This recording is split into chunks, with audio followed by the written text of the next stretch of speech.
مرحبا. راح نصور مع بعض اليوم صلصة التومة كيف نعملها.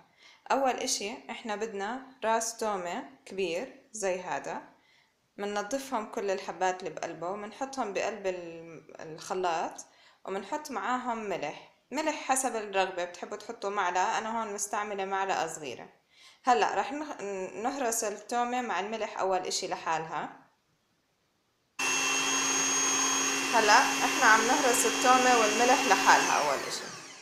هلا بدنا نفتح الهاي نشوف كيف صارت ناعمة تومة. رح نضيف لإلها الليمون اول اشي.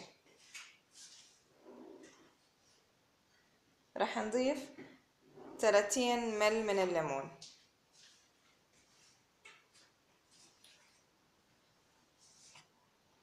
وهلأ بدنا نضيف حوالي 50 مل من الزيت،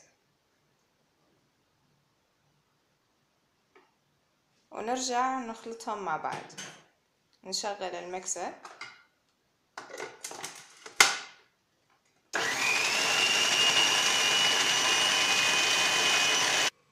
هلا احنا وقفنا الخلاط شوي، بس لسه ما صارت زي الصلصة اللي موجودة بالدب او الصلصة اللي بنشتريها مع الدجاج زي المطاعم، فنشغل البلندر كمان مرة.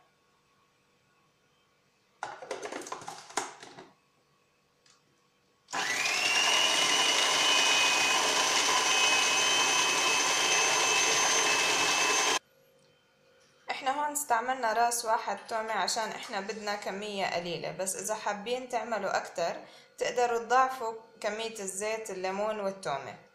وهاي الكمية بتضل عندكم بشهر كامل بالبراد، تقدروا تستعملوها بأي وقت بتحبوا، وبس تحفظوها بمرتبان أزاز عشان تحافظوا على الليمون ما يتأكسد مع البلاستيك، أو عشان كمان التومة ما يتغير لونها. هلا احنا هون مستعملين التومة الخضراء، في ناس تستعمل التومة الناشفة. التومة الناشفة دايما بهيك حالة أو بهيك وصفة بتغير لونها بصير على خضار، أما التومة اللي هي خضراء اوريدي بنشتريها أو اللي بسموها التومة البلدية بتضل محافظة على لونها الأبيض.